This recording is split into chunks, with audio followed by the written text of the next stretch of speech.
یہ بڑا عظیم وظیفہ ہے، ہمیشہ یاد رکھیں. اور درود پاک کی بے شمار فضیلتیں آپ کے سامنے بیان ہو چکی ہیں، بہت ساری فضیلتیں آپ نے سنی. آپ نے درود پاک کے تعلق سے یہ بھی سنا کہ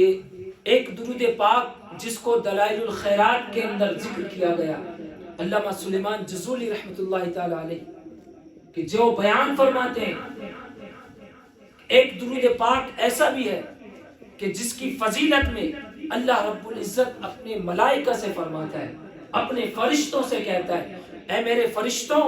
اے میرے ملائکہ، یہ دیکھو میرے بے شمار بندے ہیں، ان بندوں میں سے ایک بندہ ایسا ہے کہ جو میرے رب، میرے محبوب علیہ السلام کی بارگاہ میں کثرت سے درود پاک کے نذرانے پیش کرتا ہے. یعنی اللہ اپنے ملائکہ کے اندر اس بندے کا ذکر کرتا ہے. بتائیے کتنی خوش نصیبی کی بات ہے کہ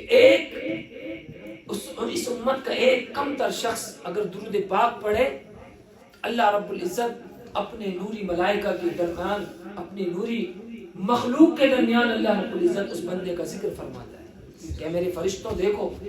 اور کیا اس درود پاک کی فضیلت ہے. علامہ سلیمان جزولی اس حدیث پاک کو نقل کرتے ہوئے فرماتے ہیں کہ اللہ فرماتا ہے کہ میرے بندوں میں سے ایک بندہ ہے جو میرے محبوب علیہ السلام کی بارگاہ میں کثرت سے درود پاک پڑھتا ہے. اب اس کے اس درود پاک پڑھنے کو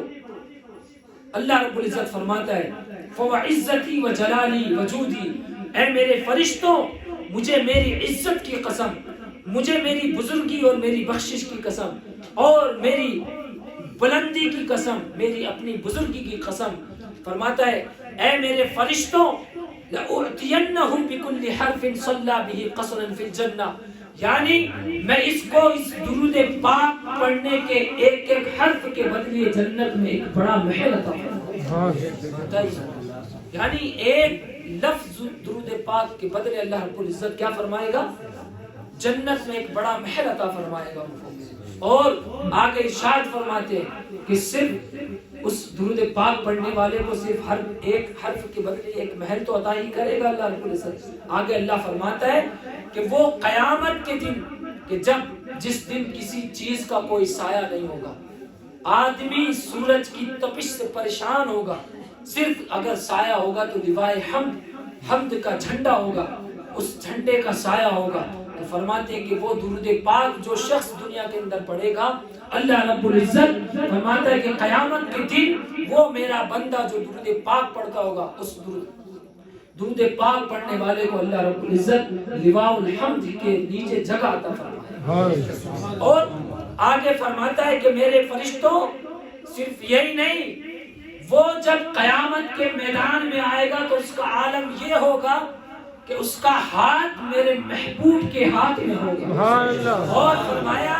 کہ اس کا چہرہ 14ویں رات کی چاند کی طرح چمک رہا ہوگا. بتائیے ان سے بڑھ کر اور کیا درود پاک کی فضیلت ہو سکتی ہے کہ ہم جیسے گناہگاروں کے گناہ سے بھرے ہوئے ہاتھ اللہ کے محبوب اپنے ہاتھ میں لے کر کے قیامت کے میدان میں تشریف لائے. اس سے بڑھ کر ہمارے لیے کوئی اعزاز ہو سکتا ہے کہ جو سارے نبیوں کا سردار ہو، جو اللہ کا محبوب ہو، اور جب قیامت کے دن ساری امتیں وہاں موجود ہوں تو ساری امتیں بھی دیکھتی ہوں کہ یہ آنے والا شخص کون ہے کہ جس کا ہاتھ اللہ کے محبوب کے ہاتھ میں ہاتھ ہے. تو جب پوچھا بھی جائے نا تو اللہ رب العزت بیان فرمائے گا پھر اس دن بھی کہ اے میرے، کیوں؟ میں اس لیے کہہ رہا ہوں، یہ سوال نہیں ہے لیکن میں اپنی طرف سے کہہ رہا ہوں. کیوں؟ قیامت کے دن بہت ساری امتیں پوچھیں گی. جب یہ امت قیامت کے دن ہمارے نبی صلی اللہ علیہ وسلم کی امت کو پیش کیا جائے گا، امت محمدیہ کو جب قیامت کے دن پیش کیا جائے گا، جب یہ امت اپنی قبروں سے اٹھ کر حشر کے میدان کی طرف تشریف لائے گی تو ساری امتیں ان کی طرف دیکھیں گی اور پوچھیں گے کہ یا اللہ یہ تیری کون سی امت ہے، یہ تیرے کون سے بندے ہیں کہ جن کے چہرے جو ہے اتنے چمک رہے ہیں، ان کے چہرے اتنے دمک رہے ہیں. اللہ فرمائے گا یہ کوئی میرے ملائکہ یا میرے فرشتے یا میرے کوئی نبی نہیں ہے یا میری امت، میرے محبوب کی امت کے کوئی ولی نہیں ہے، بلکہ یہ میرے محبوب علیہ السلام کے وہ ادنا امت ہی ہیں جو دنیا میں رہ کر کے 5 وقت کی نماز پڑھتے تھے، وضو کرتے تھے، تو ان کے وضو کرنے کی وجہ سے میں نے ان کے چہروں کو روشن فرمایا۔ اب بتائیے، اور اگر آج کا جائزہ لینا، حالت کیا ہے معلوم ہے؟ ہم نے معاشرے کے چند بچوں کو دیکھا ہے جو ان کے زبان سے اور اپنے ان کانوں سے ہم نے سنا ہے کہ ان کو یہ کہتے ہوئے سنا ہے کہ حضرت آج 4 یا 5 دن ہو گئے میں ناپاکی کی حالت میں ایسے ہی ہوں۔ بتائیے اگر اس حالت میں موت ہو جائے تو کیا حشر ہوگا؟ بھئی ہو سکتا ہے اللہ غضبناک ہو جائے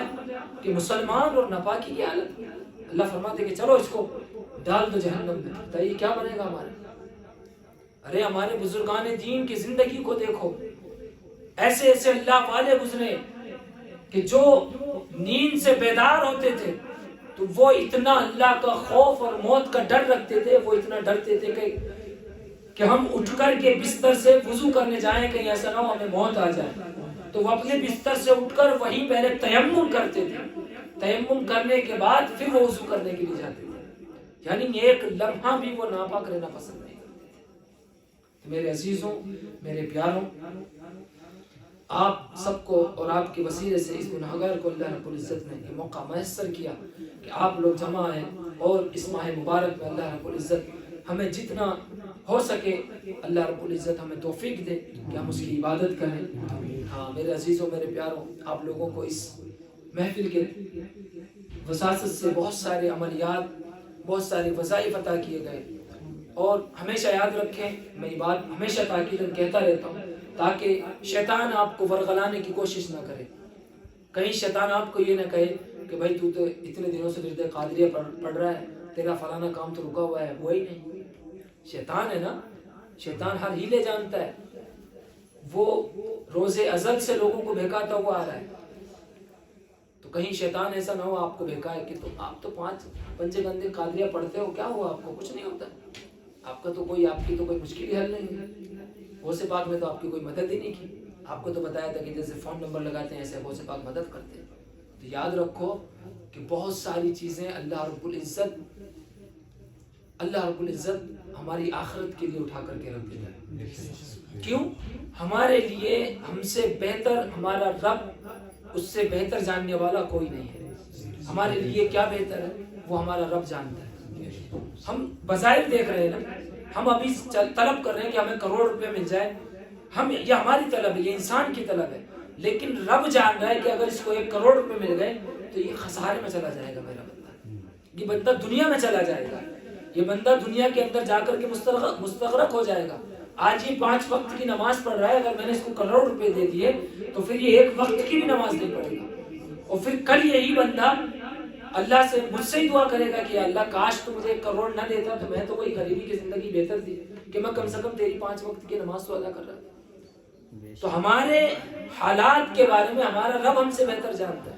ہمیں کیا دینا ہے یہ ہمارا رب بہتر جانتا ہے، ہمارے لیے کیا بہتر ہے یہ ہمارا رب بہتر جانتا ہے، ہم اپنے لیے بہتر نہیں جانتے۔ ہاں ہم اتنا ہی بہتر سمجھ سکتے ہیں کہ اللہ نے ہمیں یہ بہتریاں بتائی ہیں کہ نماز پڑھو تو ہمارے لیے بہتر ہوگا، نماز نہیں پڑھو گے تو یہ ہمارے لیے بہتر نہیں ہوگا۔ انسان اور ہمارے لیے اتنا ہی ہے۔ تو میرے عزیزوں، میرے پیاروں، آپ لوگ، میں نے پچھلی شاید محفل میں کہا تھا کہ آپ لوگ، یا پہلی یا رمضان مبارک کی پہلی محفل میں کہا تھا کہ ایک تسبیح جو ہے استغفار کی پڑھنا ہر نماز میں، 1200 مرتبہ دن بھر میں درود پاک پڑھنا، اور جو ہے کیا کہا تھا، ایک وظیفہ اور بتایا تھا